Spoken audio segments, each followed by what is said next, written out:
The following video amplifies the voices and experiences of Māori women within traditionally male-dominated fields of engineering and engineering trades in Aotearoa, New Zealand. The video is one of the outputs of a research project titled Experiences of Indigenous Women of New Zealand, Māori in Engineering and Engineering Trades, which aimed to identify the barriers that Māori women experienced and the strategies they employed which assisted them through their journey. The study is divided into 3 pivotal phases of women's lives, including background and upbringing, experiences during education, and encounters in the profession. By sharing their stories, we hope to inspire more women and girls to follow in their footsteps. Ko tukutuka te maunga, ko waitoa te awa, ko Ngāti Whātua te iwi, ko te uriohau te hapu, ko Stephanie Crosson.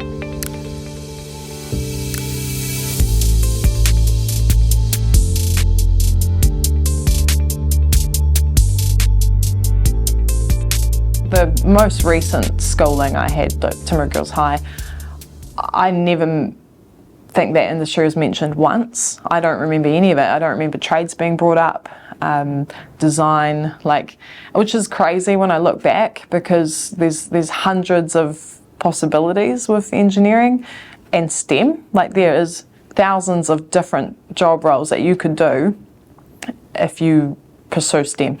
I personally think that the system is, there's nothing wrong with the people.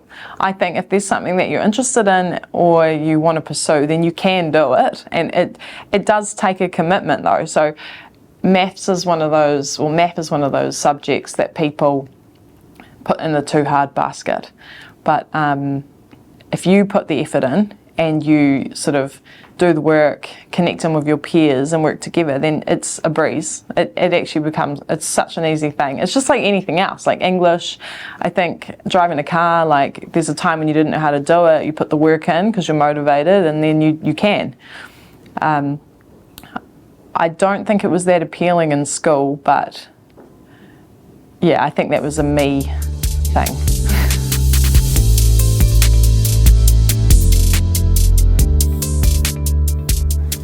I think everyone in my family was real blown away. Didn't see that coming at all, including myself. I think my dad was so surprised, but so supportive. Everybody was so supportive, and I think that was a lesson that I got, was I'd never heard of engineering as an option, and I kind of found out about it through 6 years of working in the industry.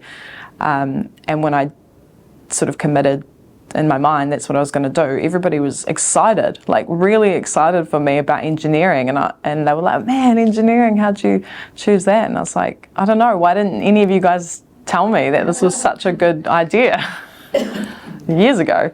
But yeah, all my whānau were real supportive and really stoked for me, I think, that I was going to make this commitment of 4 years.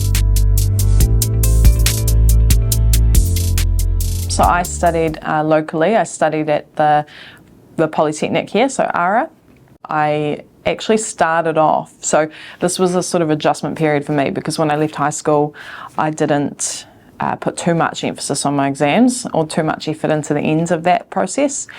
And that meant that I couldn't just start at the Polytech. I had to look at my options, and it was awesome the way they set it up, because there was so many different ways to get into it.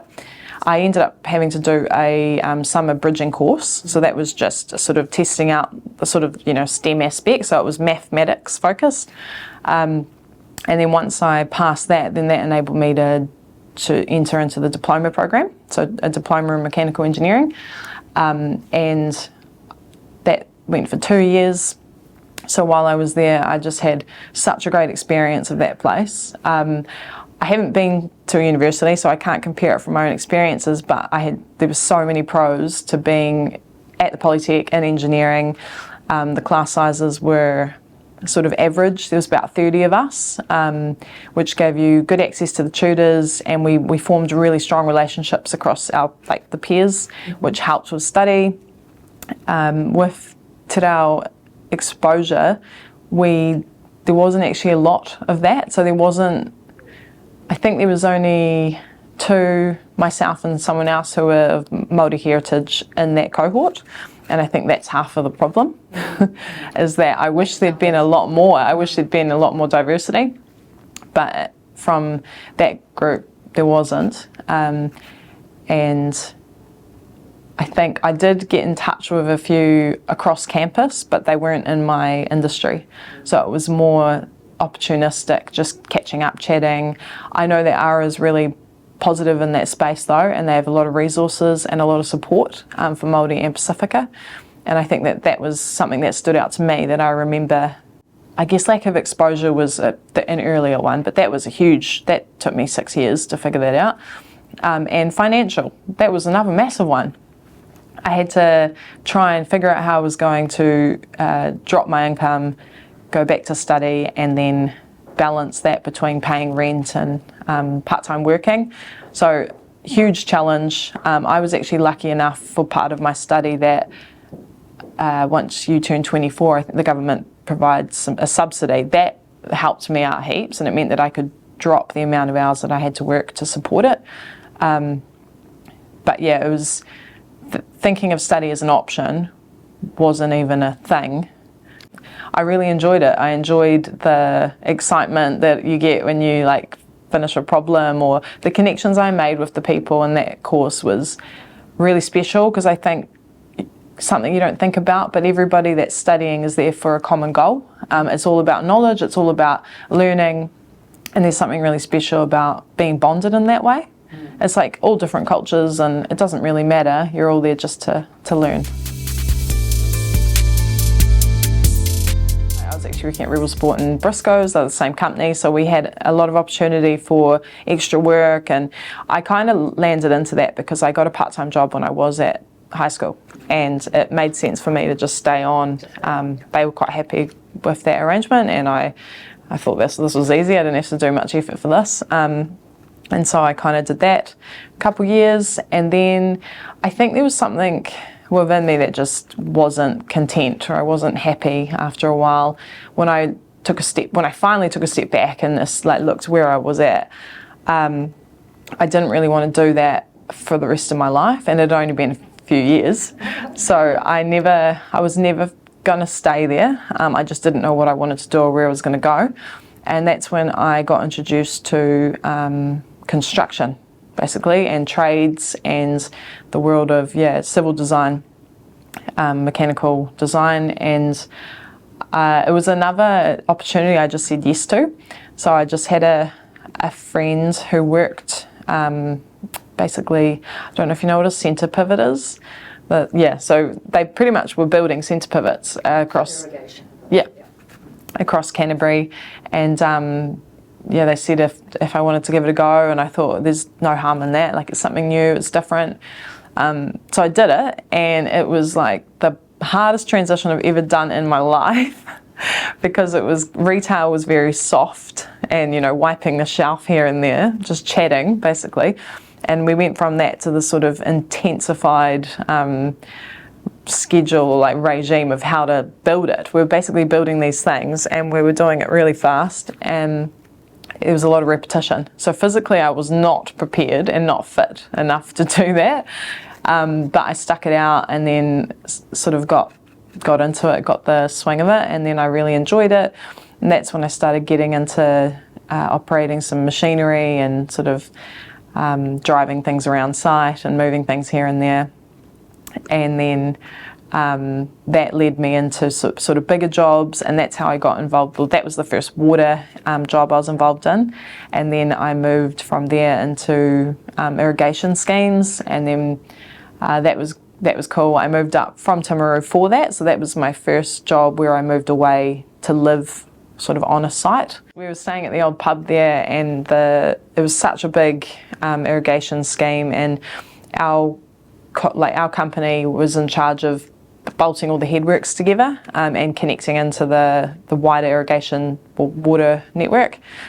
So it kept us real busy, and it got me really interested in what we were doing, really excited about what we were doing, and it was another one of those feelings where it was awesome and I loved it, and I still think back about so many cool people that I met, like so many things I learned and such good memories, but I still had this feeling that wasn't it, that I wasn't sort of content there either, and that wasn't enough. And it was the first place I got exposed to a whole bunch of engineers, and so I got to talk to them about the design and ask them questions, why this, why that, and it was just, I was like having a ball of a time. It was so good, and I think that would be the first memory I have of actually wanting to do engineering, is when I was looking, we found some things on the design that weren't optimal, so we kind of raised it, as a contractor, raised it with the design team and just mentioned some of the things we found. And that was when I realised that I could do that, like I'd love to do that, and I'd love to be sort of in the designer's chair, making these calls and yeah, sorting it out. And I thought I could do this is something that I'd enjoy. And that was the beginning, and I think the push that I got was my boss at the time. He encouraged me to study, and he definitely was the driving force that got me to over the edge. He changed my path. I think I was, even though I had these thoughts, I was still pretty content. Like I'd say I was on good money. I felt like we had plenty of work on. I really enjoyed the work, and he was that voice in the back of my head, that role model that stood up and said, you know, I think you need to think about this, what you want to do for the rest of your life, and is this it? I'm currently working at Beca, which is one of the engineering firms, New Zealand owned, and it's actually employee owned, which is really awesome because it means that we all sort of have a part to play and a good motivation behind, you know, doing a good job and getting stuck in. I think, so I'm in the water section, and I've been here for 3.5 years. I did study mechanical engineering, but I've done a bit of a mix of mechanical and civil since I've been here. And I actually got pretty lucky with getting this job in the end. When I was studying at ARA, there was a scholarship that Beca sponsors, and I applied for it. I came up for an interview. I didn't get the scholarship, but I got offered a job instead. So total fluke that I even got the job. And now that I'm here, when I look back at that time, I don't think I was at all considering engineering consultant. When I started to study, I had a background in civil works construction. And so from doing that and then moving into study, my mind was sort of taking me into the product design space, especially when you're thinking mechanical. Like there's a whole lot of work out there when it comes to products and development. So it didn't cross my mind to think of this space, this sector, or industry really. And then because of that scholarship, I've been exposed, and I think I'm so grateful to where I've ended up because this is what I want to do. And the other thing about Beca is if what you're doing doesn't suit, or if there's other things you want to try, then you can move around until you do find where you fit. I know what matters to me, and I've spent the last 3.5 years sort of, I don't know, cultivating my goals and those values and what I want to get out of this and what I want to do with my career. I think I'm always going to want to be involved in the water space, drinking water in particularly, and sort of looking after the environment is a real driver for me.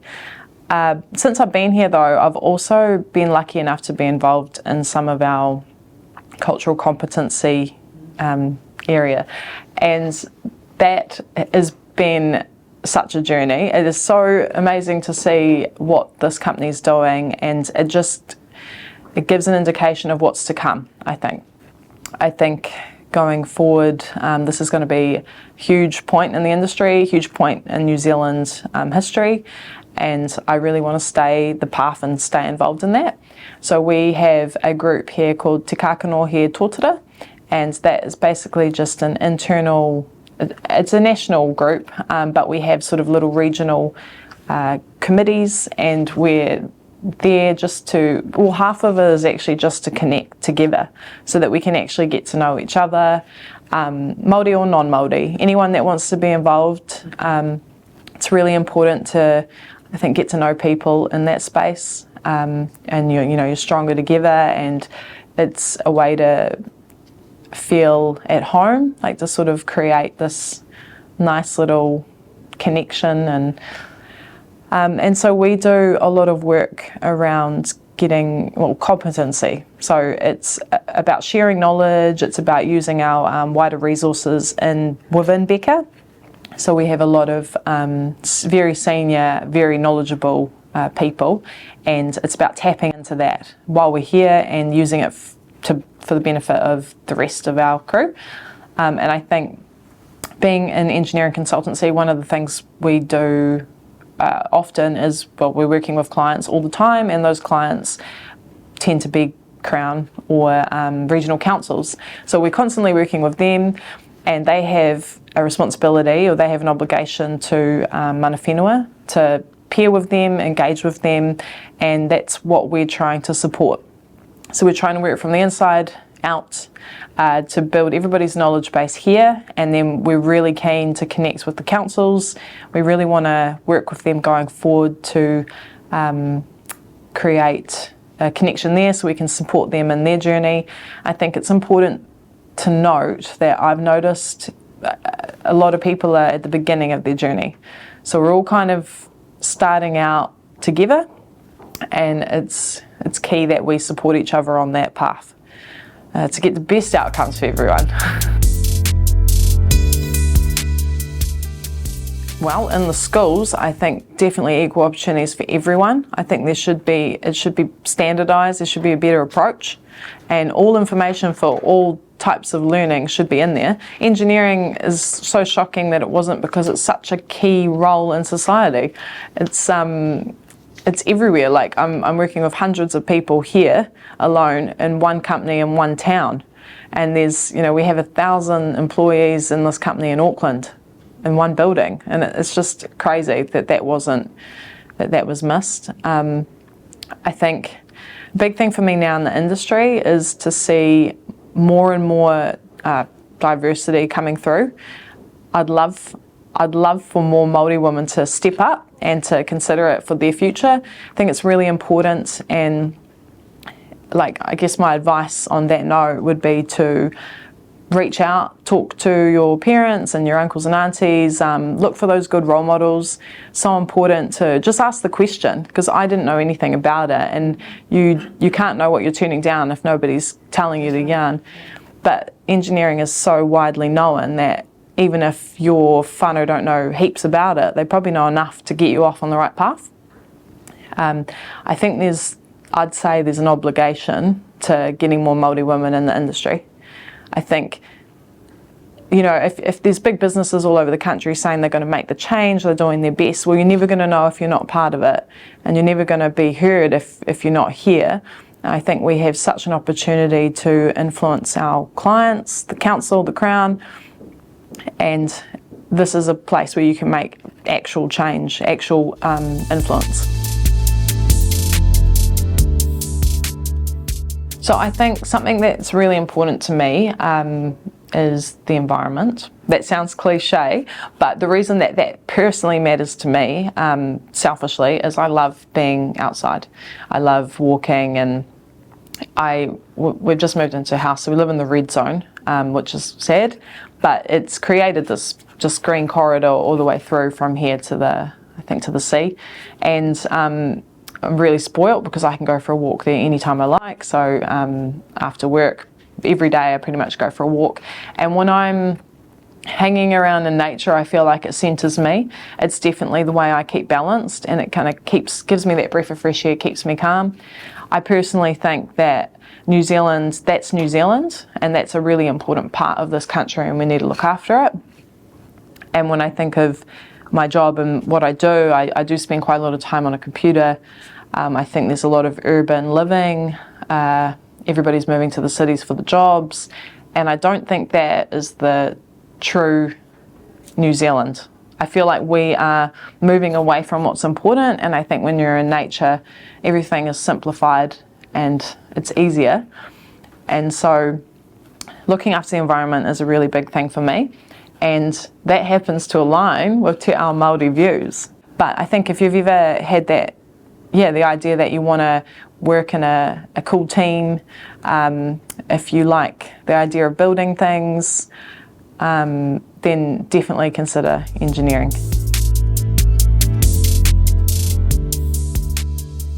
This path is so rewarding. I think you have to tell yourself there is a bit of work to put in to get to the other side, and it's really, really worth it. So worth it. I think while you're studying at school, it's important to get the help when you can. That is the perfect time to ask those questions and stay behind in class if you need the extra time with the tutor. It's so worth it. Like, I remember when I was younger, you would think, I don't want to do that, like I don't want to stay back and feel dumb in front of people. Well, actually it'll pay you back tenfold, and it's those teachers, that's what they're there for. That's the whole point of teaching and learning, is so that you can absorb it. So I think ask the questions, do the work, and it's really important to connect with people that are working hard as well. It's the friends that you make are going to help you get to where you want. And you need to have good influences around you so that you guys can be stronger together. So I think it's really important if you're considering engineering to do it, because once you've done your study and you've put in the hard work, you have a degree or you have a diploma, but that doesn't mean that you're one job and that is your one job. That can actually go into so many different avenues, like multiverse of opportunities out there. And I think that it's really important to know that being an engineer or in the industry, scientist, whatever in STEM, that's your foundation point, and it's sort of your platform that you can then jump out into the space you want to.